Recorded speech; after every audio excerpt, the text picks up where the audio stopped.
Racing, looking for the blistering speed at the start of the race. And there's the speed I'm talking about, courtesy of Queen. And rushing up down the inside now is 14 de Octubre. Nariyan siya is a straight Queen.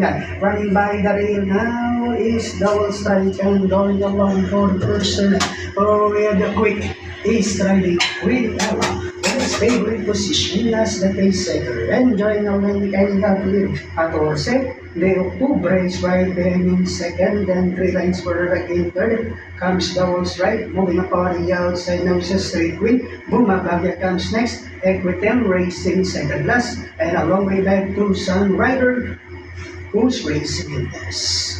Inside the race octavo, we have Queen Ella, still in control, leads by about 3 lengths. Coming closer now in second is 14 de Octubre, then followed now by Double Strike, and on the outside moving up is number 8 is Street Queen, Bumabaga and Equitem, and they are now entering the home stretch. We have Queen Ella by only a lane and a half, and on the outside second is 14 de Octubre, but it's still Queen Ella moving up on the outside. 14 de Octubre, but it's still Queen Ella back to 2 lengths, and finally Queen Ella. 14 de Octubre, then comes the straight Queen Bumabaga.